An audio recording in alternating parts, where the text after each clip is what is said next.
दोस्तों, पिछले काफी समय से आपसे कोई सीधा संवाद नहीं कर पाया।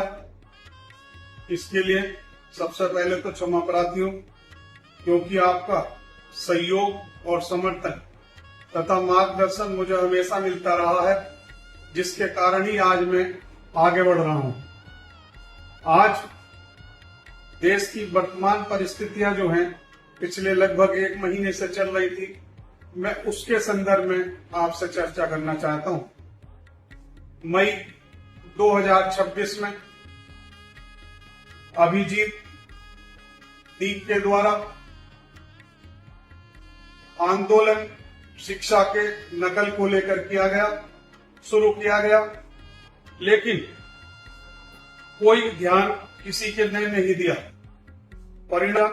परिणाम स्वरूप 21 जून 2026 को हुई नीट परीक्षा में नकल को लेकर जो युवाओं में रोष उत्पन्न हुआ, उसने और अभिजीत दीप के प्रयासों ने एक आंदोलन खड़ा किया, जिसे शुरू में कोई समर्थन प्राप्त नहीं हो पा रहा था। लगभग 1 महीना पहले जंतर मंतर दिल्ली पर काकरोच पार्टी के सदस्यों द्वारा धरना शुरू किया गया। 20 दिन तक यह धरना शांतिपूर्वक चला। उसके बाद जब संसद मार्च शुरू हुआ, तो जो हिंसा हुई वो अपने आप में शर्मनाक भी थी और शोचनीय भी। लेकिन एक बात सबको समझनी होगी कि उस हिंसा के लिए ना तो काकरोच आंदोलन जिम्मेदार था और ना अभिजीत दीप के। उसमें व्यवस्था की कमी जिम्मेदार थी।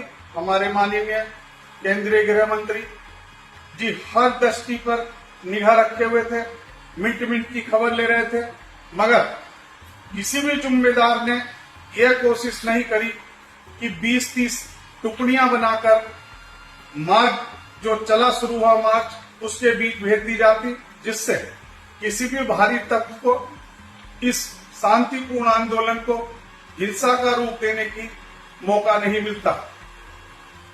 हुई सरकार कहती रही, हम इस्तीफा देने में विश्वास नहीं रखते।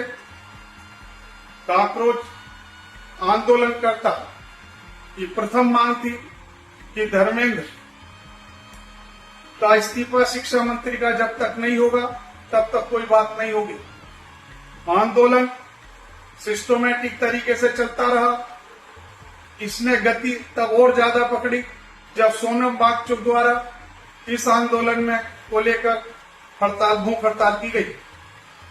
थोड़े दिनों बाद अन्ना हजारे भी इससे जुड़ गए, और सबसे बड़ी बात, युवाओं के साथ साथ मिलेनियम और बेबी बूम यानी जैन जी, मध्यम उम्र के लोग और बड़े बुजुर्ग सब इससे जुड़ के एक मंच पर आ गए। परिणाम स्वरूप यह आंदोलन किसी एक वर्ग का नहीं, जनसमूह का बन गया। कुछ दिनों बाद जब आंदोलन में जान पड़ती दिखाई दी, तो सारा विपक्ष इनके समर्थन में आया। नेता विपक्ष राहुल गांधी जी पहले से ही युवाओं को लेकर आंदोलनरत थे, और अब जैन जी का यह आंदोलन एक विकराल रूप लेकर सामने आया। जब राहुल जी ने धरना दिया, तो सरकार को समझ आया कि अब इसका कोई समाधान खोजा जाना चाहिए। अगर इस मामले में 15-20 दिन पहले जो आज निर्णय हुआ हो जाता, तो शायद यह स्थिति नहीं आती। मैंने कुछ दिनों पहले भी लिखा था कि माननीय प्रधानमंत्री जी युवाओं की समस्याओं के समाधान पर ध्यान भी देते हैं और अपनी मन की बात से उनका समर्थन भी करते हैं, मगर इस मुद्दे पर कोई बात नहीं हुई। मैं हमेशा अपनी हर मीटिंग में एक बात कहता रहा हूं कि फुंसी को कभी भी फोड़ा नहीं बनने देना चाहिए, क्योंकि जब वो फोड़ा बनेगा तो फिर दर्द ज्यादा होगा। उसी प्रकार जब जनता का असंतोष बढ़ता है तो वो जब एक साथ होकर निकल कर आता है तो वो विकराल हो जाता है। यही सब कुछ इस काकरोच पार्टी के आंदोलन में हुआ। युवाओं की ताकत को कोई नजरअंदाज नहीं कर सकता। और साथ में सोने में सुहागा, सोशल मीडिया जिसे सब पोसते हैं और उपयोग भी सब करते हैं, उसका कोई मुकाबला आज की तारीख में नहीं है। यह कह सकता हूं कि युवाओं की एकजुटता और सोशल मीडिया के प्रचार ने इस आंदोलन को सफल बनाया। विपक्ष के आने से इसे धार मिली और आज माननीय प्रधानमंत्री जी ने अपनी सोच को समग्र विकास करके ये निर्णय लिया। ना इसमें कोई जीत की बात थी, ना कोई हार की।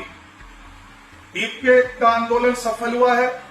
किसको इसका फायदा मिलेगा वो एक अलग बात है, लेकिन एक बात कही जा सकती है कि सरकार हो या आम आदमी, आंदोलन छोटा हो या बड़ा, हमेशा उसको अगर समय से निस्तारण किया जाए तो उसके परिणाम अच्छे निकलते हैं।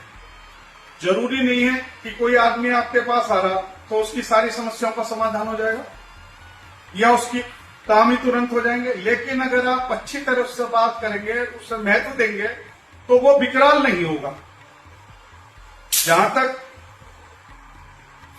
केंद्रीय शिक्षा मंत्री ने इस्तीफा दे ही दिया है, मैं समझता हूं जो अन्य मांगे हैं आंदोलनकारियों की वो भी पूरी हो जाएंगी, क्योंकि पुलिस से माफी मांगना कोई बहुत बड़ी बात नहीं है। सॉरी बोलना है, प्रशासनिक दृष्टि से बोलने में कोई समस्या नहीं है, बोल देना चाहिए।